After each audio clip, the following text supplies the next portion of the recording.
Welcome to the Great Distraction.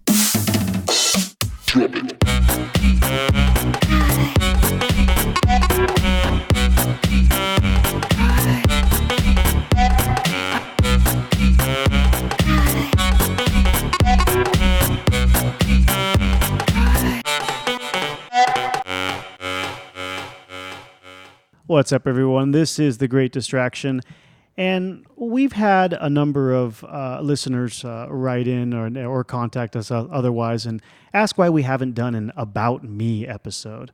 So today, our topic, if you will, is just a little introduction and a short episode, giving you guys a little bit of background about us, since we haven't really said much prior to, in case you were interested in who it is you're listening to, if you're listening at all. So, my name is Ben, and with me today are my co-hosts Joe, Hey, yo. Thomas, Hey, how's it going? and Glenn. Howdy, folks. If this is your first time listening, welcome. We thank you for listening and joining us. The Great Distraction is a podcast that focuses on a vast and random range of topics, and we hope that each episode leaves you with, if nothing else, something to ponder, and in this case, a little bit more about us. So, who wants to kick it off? What do you got, Thomas? Tell us something. I don't know. What What are we doing here? Yeah, What do you so wanna say? I say we go around and we talk a little bit about our backgrounds as far as just where we're from. That was kind of the first thing that popped into my head. So I'm basically, it's easy with me. I'm born and raised Sacramento. I've never lived anywhere else. He's from the Sac. That's it. I He's grew up back in the Sacramento, Sac. California. I grew up out here and in various areas and lived in various areas around the Sacramento area, and that's, that's it. Not too exciting there. Not too exciting. Yeah. What do you got, Glenn? Likewise, born in Sacramento. I've moved around multiple different locations in the state of California. I've lived in Oregon and in Washington. Also spent some time in Idaho. Idaho, yeah. So I know that hoe. Yeah. Idaho. Yeah, and if you haven't heard Glenn's Train Life episode about his experience out there, you need to hear that one. Oh, that was pretty unique. That's amazing. So I've moved around a bit, bounced around, see some stuff. Still came back home. Yeah, Didn't you live in Portland for a little while too? for a bit. Okay. Oh. So West Coast. Portland's one of the only cities I've never been to. Dude, you gotta Yeah, check it out. I know. I saw that. And everybody No, keeps that's- saying, and when I say that, people are like, "Are you insane?" I'm like, I don't know how to explain it, but Portland is one of the only cities I've never been to. Man, I knowing you and I'm planning it. you gotta go see it. No, Yeah. we should all plan that one. Right. We'll go Well, with you. I've got another buddy that I was in a band with for about 10 years that is coming to visit here pretty soon. We're going to do a little trek up the coast and take the 101. There you And we're go. going to drive all the way to Canada. Oh, nice. And then we're going to jump back over and then come in through Seattle and come back down and go through Seattle and Portland. Yeah, Nice. I've driven a lot of 101. It's beautiful. that Very area cool. is, it's amazing. Especially cool. when you get up north of California. Yeah. Well, even in California, the redwood forest going up the coastline through Crescent City. Mendocino and all that stuff. Yeah, it's Yeah. amazing. Glass Oh. Beach. You ever been to Glass Beach? I haven't. I have. Yeah. Yeah, very It's nice. awesome. I love yeah, it. very nice. I really want to check that out one day. Yeah, It's it's a cool cool. little spot. All right, Joe, what about you? Born and raised in Fair Oaks. Ever since then, I've bounced all around Sacramento suburbs and mainly stayed centralized here. Yep. Oh. And Thomas. Yeah, this is a big one. Originally from Los Angeles. Grew up in Indianapolis. You're actually born in Los Angeles. Burbank. I did not know that. Grew up in Indianapolis. Lived in Daytona Beach, Florida, going to technical school and college. Lived in Cleveland, Ohio for a little while, about a year and a half, something like that. Lived in Chicago for not quite a year. Of course, lived in LA for about maybe 11 years. Came back to LA. About 11 years. Something. Yeah, I always wanted to kind of go back, and I just never kind of had the opportunity. And then at one point, I was just like, I just want to go back. And then I moved from Los Angeles to Sacramento. I've been here about 7 years now. Awesome. A little bit of bouncing around. And I mean, I've stayed in other places. Like I stayed in Philadelphia with a buddy of mine for like a summer one time. I stayed in New York one time for about 3 months, something like that. But touring in the band, like all through the 90s, I toured in bands, was a professional musician, and pretty much saw basically everywhere in the United States. I mean, there's like, so I talked about the Portland thing before. Portland and North Dakota, Maine and Vermont, I think, are the only states I haven't been to. Yeah, you posted that image on Facebook one time. It showed all the states you visited. Yeah. And I was like, how the hell have you not been to Oregon? Like, I don't what? know. You've been to like Arkansas, but you haven't been to Yeah. Oregon? I mean, Yeah. what the well, heck? well, you know, growing up in Indianapolis, the band I was in was based out of Indianapolis, and we toured. So if you're in Indianapolis, you're 12 hours from about 75% of the population of America. Oh. So you can be from Indianapolis, you can be in New York City in 12 hours. Okay. So you can be in Boston in like 14 You can or hit a 16 lot hours. of different states. Okay. Yeah, so I spent a lot of time touring that part of the country, from like New Orleans to, from all the way down south to like New Orleans, north to like Minnesota, and then New York, all the way to about Colorado. Got it. So you end up seeing a lot of spaces. He's our worldly member. Yeah, he is. That's only in this country, right? We haven't Yeah. talked about when he's traveled outside the country. Yeah. Well, outside the country, I've only been to two other countries outside of the United. Well, I take that back. I've been to Toronto a few times, Montreal, because I played shows in Montreal and Toronto, and then I've been through a bunch of random places in Mexico, mainly Mazatlan, and a couple other places around there. And then I just recently got back from Netherlands and Germany. Yeah. Glenn, have you been out of the country? If you consider Hawaii out of the country, I mean, it's that's out of as far- outside the continental that's, U.S. that's as far as I've gone too. And Joe, you haven't been out of the country, right? No, not yet. Not yet. Yeah. Okay. Highly recommend it. Oh yeah, Highly it's coming real quick. And matter of fact, I think us as a group we need to put something together to do Yeah, that. we need an Amsterdam trip. Oh, Oh yes, That would be think- some I think good everybody bound- needs an some Amsterdam bonding, right? But just don't bring anything back with you. no, no. Yeah, if you get a chance to listen to Not the even rolling European papers. travels episode, there Thomas talks about his story out there with coming back. Let's. I kind of thought that we should go around and talk about jobs and education background. It gives everybody a little feel for what we've done in life. I know, Glenn, you've done a lot of whether cool we stuff, actually and- know what we're talking about or not. Yeah, well, we don't never claim to be subject matter experts on anything anyway. So I don't claim to know anything about anything. Agreed. I think that's better that way. Yeah, but I wanted to. What made me think about that was I'm staring at Glenn tonight, so he's like right across the table here, Looking at my charming smile. You've done some interesting things, man. Tell us some of the stuff you studied and some of the stuff, the work you've done because of it. Oh man, I've bounced around between multiple different careers. I've tried lots of different crafts, trades. Kind of an explorer. Yeah. I'll do something until I get bored, and then I'll move on and do something else. Yeah, which is actually something I've always admired about you. You've experienced some weird, oddball, like random this way and that way stuff. But like, I mean, I've done food service, a number of different restaurants, movie theaters. I've done that thing. yeah, it's a lot of us start out. Right. Early on. Yep. I've worked for cabinet makers. I've done like trade shows. I've worked construction, both residential and commercial. I've done transportation, both like moving trucks, then freight on locomotives, so the railroad. Yeah, just to name a few off the top of my head. Masseuse. Massage therapy. Massage therapy, yeah. So yeah. Yeah, and currently machining, right? Yeah, currently doing some machining. Yeah. So Yeah. kind of a random, diverse stuff. It's awesome. I love it. man. woodwork, metalwork. Yeah. Yeah. But then education's kind of, basic high school. I've done college classes that have interested me, but I don't have any degrees. I just went for, oh, that sounds cool. Let me learn about that. Nothing wrong with that. So, yeah, that's Got it. kind of my... and then traveling. If I can Yeah. find a job that sounds interesting in a different state, I'm all about it. Yep, definitely. Joe, you want to hit that one? Yeah, I've done a fair share of retail. I attended school at Sac State, majored in business, general management. Currently work in an office building here doing IT work. And it's basically always revolved around Sacramento. I also, with my free time, study glass art extensively and collect as well as practice the art. Gotcha. I'm a lot quicker than that. I got my a BS in electrical engineering at Sacramento State, same college here, local. And pretty much right out of college, I got a job with the government as an engineer and been there for like over a decade now. So The government. the government, yeah. As far as work and education goes, that's about all I've done, all I've accomplished in that manner. Wow. Well, Go ahead, Thomas. I started off at a car wash. I worked at a car wash when I was Nice. 14 years old. And then my brother and dad found out that I was working at a car wash and said, you can't work at a car wash.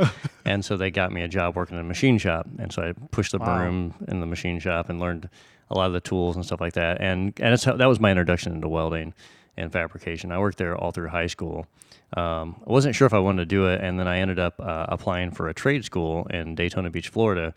When I was 17 and a half, I jumped in my car and drove from Indianapolis to Daytona Beach, Florida by myself and started motorcycle training school. Spent a year in Daytona. Came back, worked as a motorcycle repair technician for maybe, 6-7 years, something like that. How did you pay for that at that age, though? I took out, I had a Pell Grant back when they were Pell Grants. Yeah. I had a Pell Grant, and then I did take out a small student loan. Okay. It was I think it was like my Pell Grant paid for most of it, but because this was in the 80s. Yeah. And then I paid for my student loan. I think it was like $3,200 or something like that. It took me a decade to pay that off. And they ended up taking some of my tax return money because I forgot about it, whatever. But I did that for about maybe like 7-8 years. I really liked it, but it was a really crappy job, to be honest. And I was already playing in bands and touring a little bit, so I was always getting in trouble at work because I was like, I can't be here next month because I'm going to go tour the East Coast. And they were like, are you freaking kidding us? So I spent most of my time touring and doing things like that. But then I ended up working at a music repair center in Indianapolis, and I learned how to repair clarinets and saxophones. What? And Nice. so I did that for about 4 years, which was a great job as a touring musician because all I had to do was give them my schedule when I was going to be in and out of town, and they were like, yeah, no problem. Everybody that worked there were old school jazz musicians that had toured and done stuff, so they were just like, oh yeah, this is your time, go do it. They were like super supportive. Actually, my funnest job I've ever had in my life. Paid for crap, but it was a super fun job, and I really liked it a lot. Kind of got out of that. I was sort of like, when I was touring musician for a long time, so that dictated a lot of my life. And then when that started falling apart, I wanted to go back into art because I did have a year of art school right out of high school that I dropped out of. It was actually after I got back from the trade school. My mom talked me into going back to college, and I went back to art school for a year and dropped out. But I wanted to do something in art, so I started doing a little bit of design work and things like that, which kind of led to me getting back into welding and things like that. And then in the late 90s, I opened my own sculpture and art studio, and that was in 1999 in the Stutz building in Indianapolis. Mm-hmm. And I've been a full-time working artist ever since. Wow. Dang, I didn't realize you've been doing it so long. Yeah. Next year will be 20 years. Wow. I've been a self-employed full-time artist. Good on you. Holy crap. It's crazy, That's man. fantastic, man. I know, right? I know. That It you've blows been me able to away. survive that long. Yeah. Well, I mean, I've done a lot of things too. I started out at my studio in Indianapolis, and then I worked for about 3 or 4 years. I got into doing the architectural projects and started getting hired for people to do jobs in Chicago, which was 4 hours north of Indianapolis, and it kind of introduced me. I was never trying to do any of those things. I just wanted to make art, and so I got these weird introductions, and interior designers asked me to do stuff, and I thought, oh, that's cool, And then a buddy of mine in L.A., an old musician that I used to tour with, I started going out to L.A. more again because I kept thinking, man, I want to move back to L.A., and I started visiting my dad, my grandmother, both in Burbank. And a buddy of mine introduced me to another artist that was in Torrance, and he was doing furniture out of old airplane parts. And he convinced me to move to L.A. to come and work with him to try to, get his business going. Well, we did a television show for Discovery Channel, did like 9 episodes for that, and that kind of launched me back into Los Angeles. And that was my 10-year stint in L.A. before I ended up coming back up here coming to Sacramento. Man, so you had previously done a television show before the one in Sacramento here? Yeah. Wow. Yeah, we did. So the first show I did was called Wingnuts, and my buddy Donovan Fell was an artist that was introduced to me by a musician that I knew named Tim Roberts, who unfortunately passed away. But he was on the show as well. And I was visiting LA and just trying to figure out what I wanted to do. And I had a bunch of musician friends that I had met from the years of touring that were in some pretty famous bands. And so when I started proposing the idea of moving to LA, one of my friends, Ricky, who's in a pretty famous band, was super supportive. And he was like, man, I'll help you out any way I can. And he actually gave me a place to stay when I moved to Los Angeles the first time. Wow. I'll forever be in his debt because he's just an awesome guy. But he introduced me to a lot of people. And so when I kind of did there, and when I got to LA, I didn't realize that they had already been trying to work out a deal with Discovery Channel to do this television show. All I knew is that I wanted to get out of Indiana, and I wanted to go back to LA. And this was a perfect opportunity because it was a cool artist. He was really fun, and we liked hanging out, and we drank a lot and it was a good time, Yeah. And when I got there, when I moved to LA, right when I moved there, he was like, "Oh yeah, by the way, I just signed a deal with Discovery Channel to do a television show, and you're on it." Yeah. And I was like, "Wow!" 3 weeks later, we were filming. Very cool. Nice. Very cool. All right, so I'm digging this round robin little session we're going here. Let's talk about hobbies, interests, passions, stuff like that. What are you guys into? Joe, you want to start with that one? Sure. The main hobby that has always stuck with me that has become a passion is glass art. I was always I've always been a bit of a thrill seeker. And as a young child, I liked roller coasters. I still love roller coasters and amusement parks. One of the times I went to an amusement park, I ran across this little white trailer. And in this white trailer, it had a bunch of glass figurines all around the window. And it had this old guy on this very small torch making these little figurines in the flame. And his wife was behind him, and she would do the painting. And I was enamored with this process and spent the most of my time during that experience watching this guy shape animals in the flame. And I knew there was I knew from that point that I had found something that meant something to me. And when I got to high school as a freshman, I found out quickly there was a glass art course offered, but it was only for juniors and older. And I went in as a freshman and tried to talk to the teacher and get my foot in the door, and she was a very crass old lady, and she ended up cussing me out of her class. And I was like, all right, well, fuck that. I guess I'm gonna have to figure out my own path. Well, at the same time, I was spending a lot of time in my best friend's garage smoking weed and listening to Grateful Dead records on his record player, and his friends would come over and kick it with us as well. Well, one time, one of them was a junior, and he showed up with a glass bead making kit. So immediately we set up and we sat down. We all started making beads, and I finally got to settle that itch of working with glass.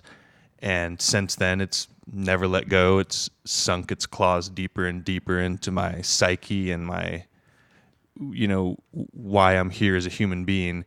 It'll be what I pursue for as long as possible, even if I'm unable to actually physically work the material. I will collect and buy and sell and be involved in the culture. I've also made stained glass windows, and currently I work making glass pipes and jewelry. So it's definitely an obsession, and it sort of quiets the voices, Mm-hmm. No doubt. Thomas, you want to go on this one? Well, I mean, for me, I've always been involved in art. I grew up with a dad who was an engineer and a mom who was an artist. Mm-hmm. So I got a weird combination. And when I was younger, it was always really weird and confusing. But my mom always really pushed art to me in general. So I drew a lot and stuff. And that was what led to me when I got back from technical school. My mom was like, I just feel like you should pursue art more. She was very supportive of the art thing. And so I started kind of getting into art and drawing a little bit more. But I'm an art school dropout. I went for a year, hated it, didn't really like being told what to do. Yeah, told how to make art. Yeah, how to make art. Yeah. But I feel I somewhat regret it because a lot of my friends who stayed in it learned a lot of other techniques that I didn't learn because they were introduced to it because of going to school. I was working full time at the motorcycle shop at the same time and trying to become a touring musician. So I was like, I don't have time for this. I was paying for it. So my hobbies have always kind of been in the art in general with performance art and stuff. And then for me, I've always I just like making things. I was a big Lego fan when I was a kid. I think we all were.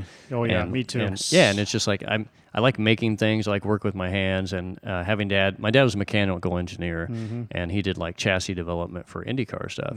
So growing up and working in those race car shops, I was Exposes introduced you to all kinds. I was exposed to some amazing fabricators, and it really always was really heavy on me to what I learned from those guys really resonated with something inside of me. So when the music kind of stopped, I was looking for something to do. I was looking for an outlet, and I started making furniture and weird things like that. And I always liked art and sculpture, but I just didn't know what to do. And I think I got lucky. I fell into doing sculpture and stuff like that. And like I said, I've been doing it for almost 20 years now as an actual job, and I feel super blessed. It's not the only hobby I have, but it's it's the one that dictates most of my existence. And because of it, I've met a lot of other amazing artists just like Joe. And Joe's introduced me to glass, and Glenn's introduced me to glass. And I just feel like the arts in general are something that are amazing for people. They're really healthy. They're really good things to focus on. And I've been blessed to have Glenn and Joe in my life to introduce me to those things. And it's really opened my eyes to a lot of other stuff. And I mean, I think if you're into art or anything and being creative, man, there's so many things out there to indulge in and really go nuts with. And I wish I could do more glass. And when I watch Joe and Glenn work their glass, I look at it and I'm like, man, that's awesome. And it inspires me to want to do more. Definitely. I can totally play off of that. So I wish I could say I had so much artistic endeavor in my existence there, but I do not. And it bothered me for a long time that I wasn't very artistic until I started thinking there is art behind some of the stuff that I do. It's just not creative art in the sense that gets praised in that nature, right? People who make paintings, like, wow, you created something that's colorful, beautiful, or artistic in that style. And I never had that. It took me a while to realize that there are other forms of art and there are other forms of creative outlet. And for me, very young in life, I got into electronics and programming in my teens. And that stuff just resonated extremely well with me. And it wasn't until I got deeper into coding that I started and was feeling bad about myself because I couldn't draw, I couldn't make anything artistic, right? That I started realizing that creating algorithms and eloquent lines of methodical code is a form of art. It's just a really weird one, and nobody ever looks at it and is like, oh, wow, that's a really great loop you wrote there, right, to accomplish a task. Yeah, so like you don't get that same feedback, but nevertheless, your end results, hopefully you get kind of some appreciation from people who look at what it is you developed afterwards, right? It was tough growing up because your parents didn't really know what the hell you were doing anyway. So like, you didn't really, oh, that's good, son. You're going to electrocute yourself. Yeah, don't hurt yourself. Like we don't really know how to help you or what to tell you, but that's kind of how it was. Just don't plug into anything. Yeah, exactly. Yeah, stay away from the high voltage. Just work with the 9-volt batteries. Yes, you're absolutely right. Actually, I remember my dad telling me stuff like that. Dad sold computers when I was young, and he would on his off time would learn what he could to make himself a better salesman, essentially. And he would bring home things. And back then, man, there was crazy stuff. Like if you worked at a computer store, you could actually like check out software from the computer store, bring it home and install it and learn it. And they wanted you to do that because then you could tell customers, what it was you were selling and what program they needed. So I got to play with a lot of stuff that kids, people, period, at that time, didn't really have. Not many people had home computers, for one. I mean, it was back when, like, before the Pentium came. We were talking, like, 286s and stuff like that. But anyway, Atari's 800 XT was the first computer we had.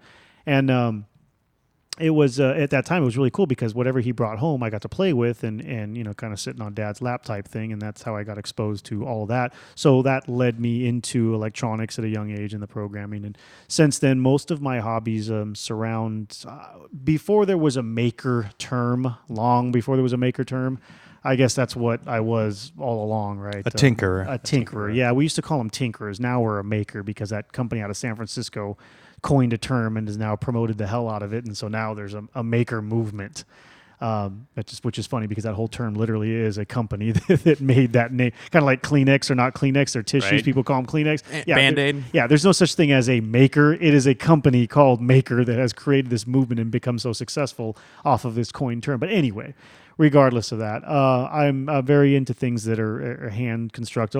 That's one of the reasons I found Thomas so fascinating, because working with metal was like, holy crap, dude, this is a whole other medium I want to get into. I want to get into it a different way than he does it, but nevertheless, welding is like one of the best skills you can learn, period. It's so universally. I mean, I can't even imagine my life without the ability to weld. I can't imagine my life without the ability to solder or work wood. These are all like staple things that are necessary for creating something. Trade skills. Trade skills. Yeah. Yes. And it sucks for people that don't grow up with the opportunity to learn any trade skills, or worse, that you have to like pay buku buck to go to a school and learn this stuff. And it's like, that's good, that's worth it, but it sucks that it costs you so much money to learn that. I mean, these things, like, I feel should be so much more accessible to us, and it would make America better if all of us knew more trade skills like we used to back in the day.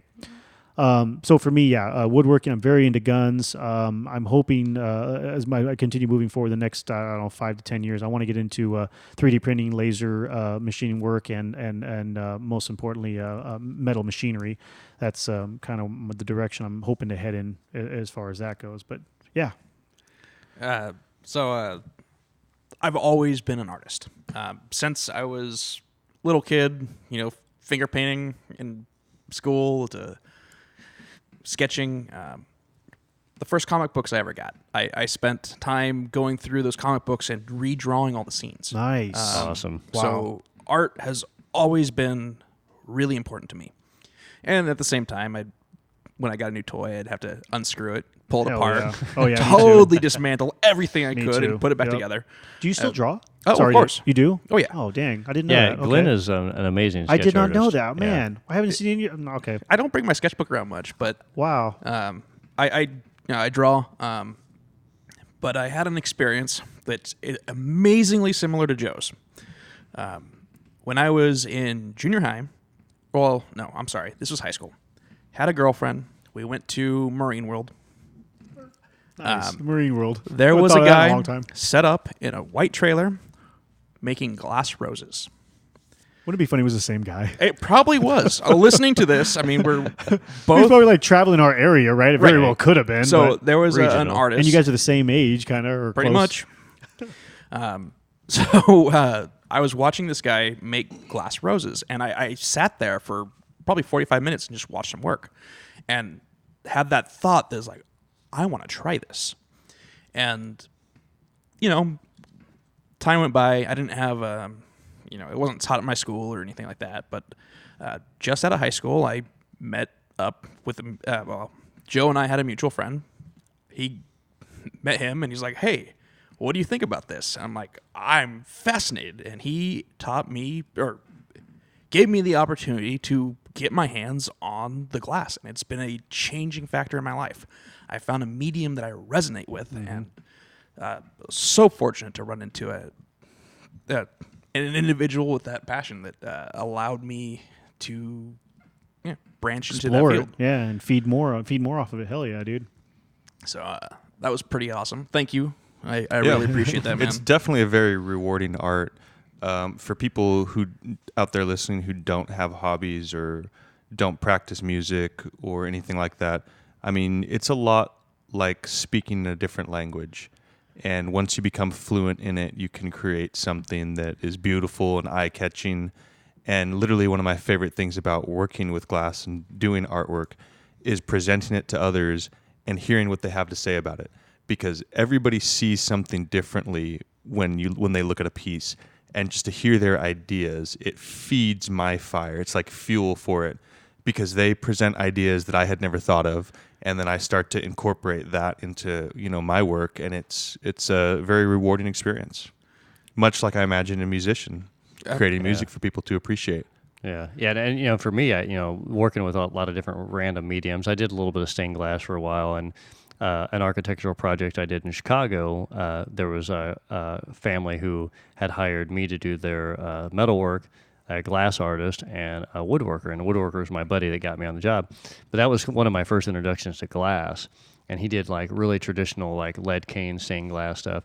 And I was like, wow, this is awesome. So I took a stained glass class because of that. And I'd done a little bit of lights and made a couple like weird little pendant lighting and things like that and stuff. And when I was first introduced to Joe through another friend, and seeing like the glass work, I was just like, man, this is amazing. And like I said before, being friends with Joe and Glenn and seeing their passion for glass, it was super inspiring for me, because it was one of those mediums that I had I was kind of interested in, but I really didn't know much about. And because of you guys, being able to see it, it's opened my eyes to a whole nother medium that is just phenomenal. It's truly, truly fascinating. Glass is amazing. And I think it kind of plays on that very primal human instinct of fire. And being able to create something with fire. Right. And I know growing up, I've always been a pyromaniac. So being able to create something in flame, and some people, when most people who are ignorant to it, to see it, they're like, holy shit, what is that? There's this huge blue flame that I've had people liken to a lightsaber. And it's like, it really is. And then the ability for you to reach in almost with glass and then control all the elements involved and produce a beautiful finished outcome is it's awe-inspiring. And I think that's what really worked to set its hooks so deeply in my own life personally. Yeah, it's rewarding. And It you know, is. the first time you pick something up, and especially glass, has a very, very steep learning curve. Huge learning curve. And you'll break 1,000 pieces, You'll cut yourself a million times. burn yourself more times than you can count. That's part of the fun. For sure. But when you finally get to that point where you make something that comes out something the way you envision it, there is something so rewarding about that. The beauty of the finished piece represents a lot of struggle. And I don't think I would like it or be anywhere near as addicted to it as I am if it were easy. Right. Yeah. Yeah, it makes you, it humbles you. I mean, and that's It really does. And I think that's a lot of thing with like hobbies and art and stuff, creating things and trying to be a creator. I don't like the word maker. That's so corny to me. Tinkerer. Nowadays it creator. is, Yeah. I But consider mean, myself a tinkerer. Yeah, me but I too. mean, being creative and trying things, and you're willing to put yourself out there to fail.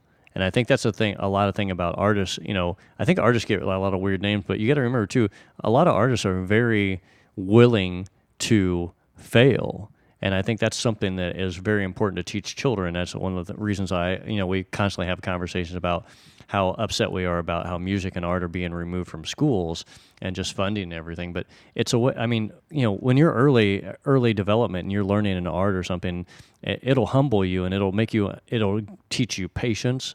It'll teach you the ability to understand a process and develop things. I grew up with an engineer. My dad was an engineer, so everything was very engineer-based. My mom would always say, "Oh, just come over here and sketch. Don't worry about him." But my dad would always say, people made that. Whatever it is, people made that. You're a people. You can make that.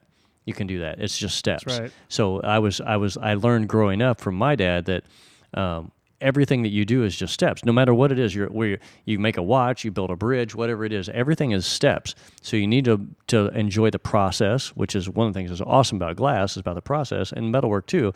But you need to understand it's about the process and it's about learning curves, and you're going to fail. That's okay. But you have to be willing to fail. And any successful person will tell you, any person that's owned a multi-million-dollar business, say, yeah, this business is great. I started 7 others that failed and put me in total bankruptcy. And I think that's one of the things about artists that I enjoy the most is they're willing to put their soul into something and fail. That's definitely been one of the most important lessons I've learned working with glass is not the fear of not failing, and even to embrace it because we're human beings. And you learn from your failures. Every and time. you learn more from your failures than you do from your success. Absolutely. That's for sure. Absolutely. Another hobby of mine, if you would, is martial arts, Oh yeah. which has been pretty huge in my life since I was a little kid. My dad got me into it when I was a munchkin.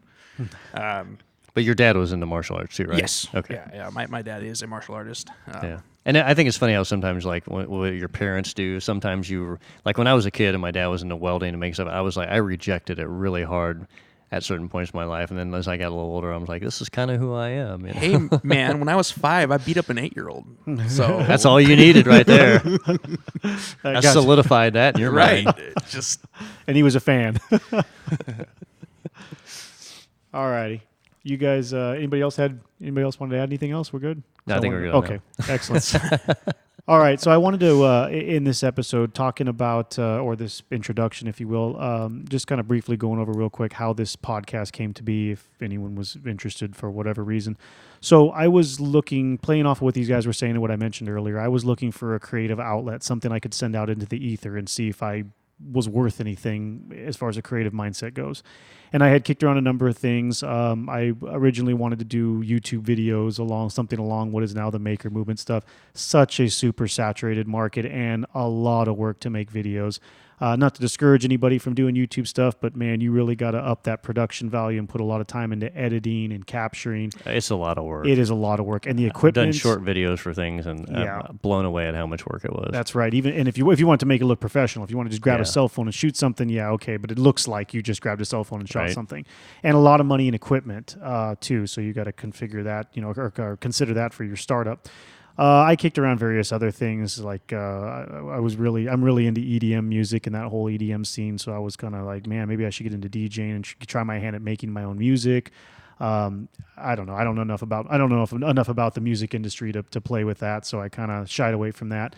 Ultimately, it came down to a session much like what you guys are listening to here. I realized I've got a very good group of close friends, not just these three here, but also the other ones that we've brought on, Rick, and you'll see some more I've got planned as our episodes continue to roll on. And I think that generally, I realize that, at least not to sound pretentious or anything, but I think generally we seem to have good intellectual conversations when we were just hanging out with each other. And I kind of figured, man, maybe that's the outlet that we need. Maybe it doesn't need to be me. It needs to be a we. And that needs to be what we send out into the world. A little bit of our introspective, angles on things, our perspective. It's just, if nothing else, I thought it might be interesting to others. So we started off recording. I told the guys, you know what? If for nothing else, we'll just capture some of how we think now at our age now, and maybe 20 years from now, I'll keep the recordings. I'm good at that kind of archival crap. And I'll play it back for us, when we're old men, and we'll see if we even care or if we laugh at what we said, back in the day about what was going on in the world and how we looked at it. If nothing else, I think that would be worth it to us. It doesn't cost us anything to do this. I mean, well, I'm a gear nut anyway, so I bought all the equipment and stuff I wanted to anyway, so that was easy to do. We were actually doing that for almost 2 years, guys. Before this actually thing came together, we were doing it for a year and a half, a little over a year and a half, something like that. And then it was to the point where, okay, I think we have enough organization here, we have enough professionalism here to put something together and send it out into the public. So we went public at this point, 3 months ago, something like that. And it's been awesome so far. Yeah. We have no idea where it's going. We never had any real goals for it. We just, like I said, just like it started, I wanted to put something out into the ether and see how the universe accepted it or received it. And I think these guys were doing the same thing. Never had any other aspirations for it. And I mentioned how saturated the YouTube market is. Well, the podcast market is equally saturated. But nevertheless, it doesn't hurt to try. And, that's kind of the attitude we took for it, and that's what we're keeping. Well, I think one thing too is, with all of us, we've all known each other for a little while, Yeah. and I think one of the things that was like the preconceived notion of the podcast, for me at least, was that we all individually we're part of a group of people who, and I think there's less of this in the world today, and I think there should be more of people who enjoy the actual art of conversation. A lot of people. And Indeed, I feel like the gift of especially gab. the gift of gab, but I feel like a lot of people nowadays, they're so opinionated and they're so wrapped up in politics that they just they have one set of view. I think we're a little bit different because we are all willing to listen to everybody's point of view. I mean, I feel like I can learn anything from anybody. It's all interesting. It's all interesting. And the art of conversation is something I've always been a huge fan of. Touring for many years, a lot of my really great friends I met in other bands, we'd had a lot of time to kill. We're at a club at 2:00 in the afternoon. We don't go until 11. Yep. We're sitting there drinking all day. We start talking about lots of stuff. And it was some of the greatest conversations of my life. And I think when I moved to Sacramento and met Joe and Glenn and Ben, I think that kind of pulled us together, which what formulated into this podcast was we all used to hang out. Before we were doing the podcast, we were hanging out, drinking, having these same conversations. Same exact thing. And it's a very liberating and very fun, and I enjoy it. And I think more people should be open-minded to conversation. I'm willing to be wrong any moment of the day. Yeah. And I'm willing to listen to other people give me their viewpoint or something. And that's the one thing that I think we started out with, and we've tried to really push in this podcast is, we don't know everything. Nobody does. And if you think you do, 2 minutes from now, somebody's going to prove to you that you're wrong. Yeah. So be willing to understand that the world is an ever-evolving place, and that conversation and being honest and being open-minded really is a way to move forward as human beings. And this is really the fundamentals that we started this podcast on. And it's a very friendly, open forum that we hope that you're enjoying. One of the ways I try and remain as unbiased as possible is kind of keep the old adage in mind: put yourself in their shoes. Right. Whatever it is we're talking about, I try and put myself in both sides' shoes. I've known a lot of different types of people growing up. I've always been a bit of a social butterfly, if for no other reason, just to pass the time. I'd say about, 5 years ago, maybe I started to realize that the people that I click best with are artists and musicians.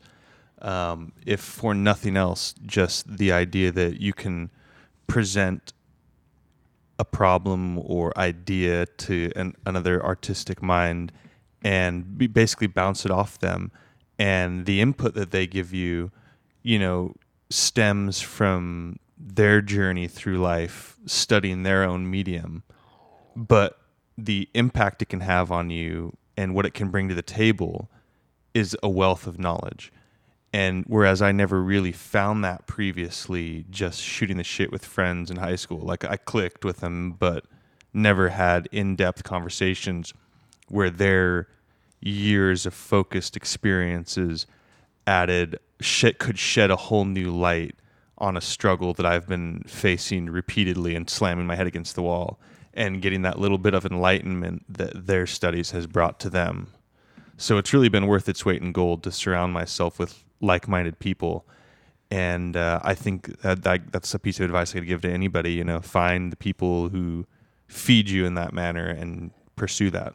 Absolutely. So I think that's what we're all working to do here, is create a forum where such ideas are exchanged openly. Yeah, and that's one of the reasons we like so many random topics, because it does just that. You never know what somebody's never thought about or somebody has never talked to anyone else about, and we try to introduce that and hit it at angles that hopefully those people who've never talked to anyone else about those topics can relate to, and know that you're not alone in thinking about that. You're not alone in the way you're looking at it, and we're here. Hit us up. Yeah, I've heard a lot of really intelligent people resonate this one idea that whenever you start to think that you know everything, or you're so confident that you know a certain topic, that's when you're the most wrong. That's right. And one of the things I like about the group that we have here is we are all willing to admit we're wrong, and we're all willing to listen to another point of view. We're all very open-minded people, and I think that as society moves forward, and the one thing we really want to push through this podcast is that, like,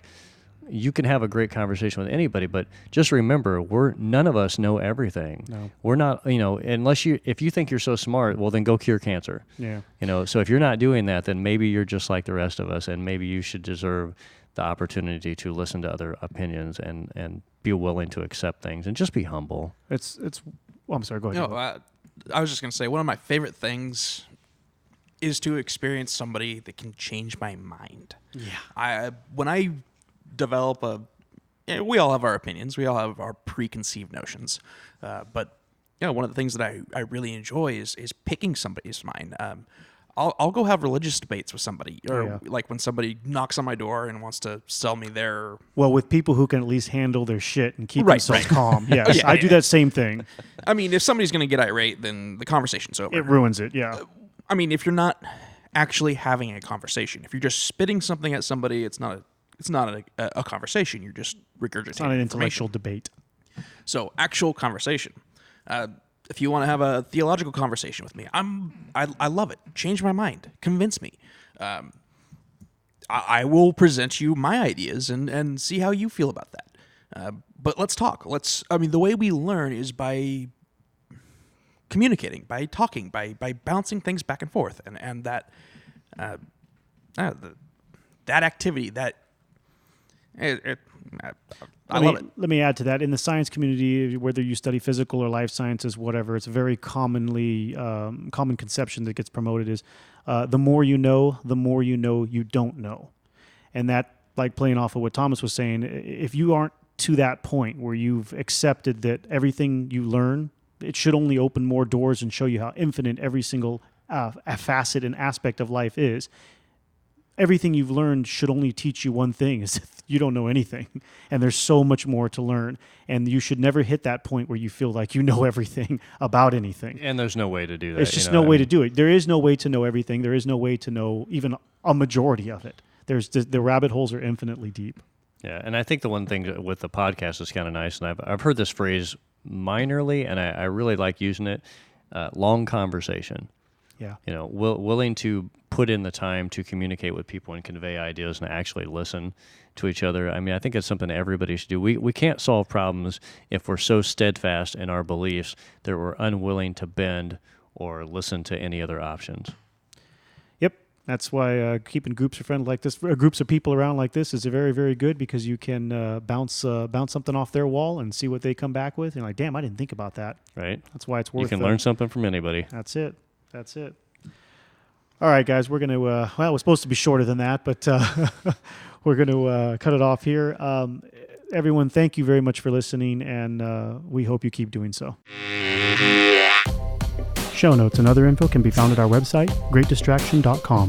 The Great Distraction is listed in iTunes, and we greatly appreciate it when our listeners take the time to look us up and leave us a 5-star rating and review. That helps our show grow and motivates us to continue producing content. If you'd like to get in contact with us, you can do so using the email address, greatdistractionpodcast@gmail.com, or via our website. We're always interested in hearing any thoughts, comments, or questions from our listeners. Keeping up on the latest from us can be done in several different ways. You can add us to your favorite RSS feed tracker. The link is available on our website or in iTunes. Or you can also follow us on Facebook and Twitter. Just search for Great Distraction, one word, no space. As always, thank you for listening, and thank you for all the support.